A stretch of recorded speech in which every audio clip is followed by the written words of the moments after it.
Hello, friends. Today's gonna be actually kind of an interesting video.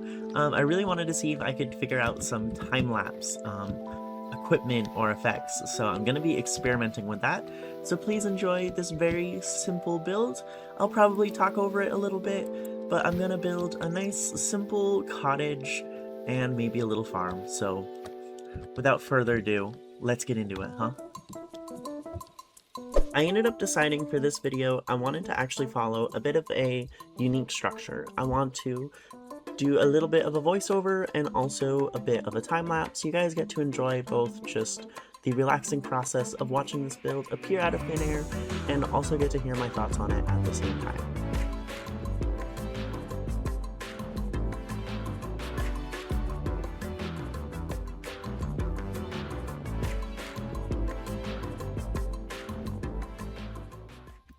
Unfortunately, I wasn't able to record the roof in a time-lapse, but that gives us a great opportunity to sit back and have a little chat about this build so far.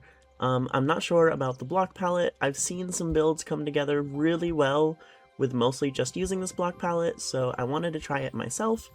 Unfortunately, this was very much a trust the process. I did trust the process, I still didn't like it, and still ended up making some changes later on.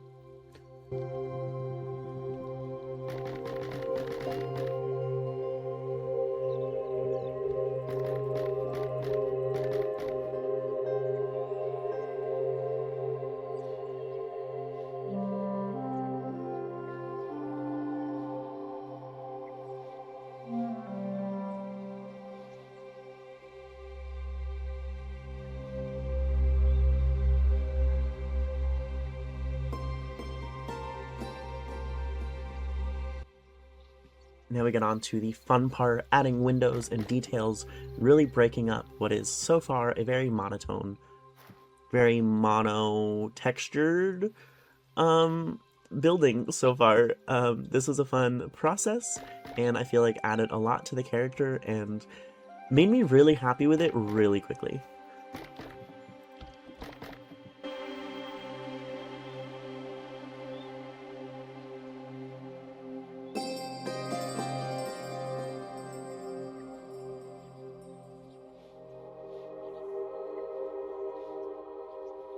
Now we get to start on the really fun part, which is actually building the interior of this thing.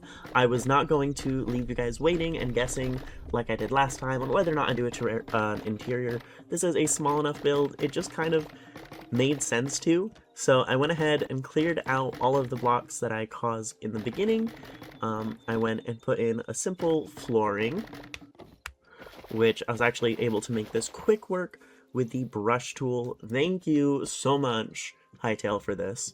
And just lay out a very simple, just a one block palette for the floor. It was simple enough. I didn't want to oversaturate the inside with details. And then I went ahead and just finished up the ceiling so I could actually do a second floor later on.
Now is for the final bit of detail, which is a beautiful garden out in the backyard. This was a lot of fun, and I'm really pleased with how it came together. It made the whole place just seem so relaxing and inviting.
I am so seriously fond of this project. It was a great experiment and a great experience. I hope you guys like the whole time-lapse aspect. I'm going to be messing around with that a lot more. Thankfully, I have my partner's laptop that I can use to actually record these time lapses, since I do need to use 2 separate accounts. But I really like this build. This project was a lot of fun, and it actually gave me a lot of inspiration to do similar builds and maybe an entire scene like all together. So if you guys think this deserves a rating, please consider subscribing, liking, all that good stuff. I hope you all have an awesome day, and I will see you next time. Bye!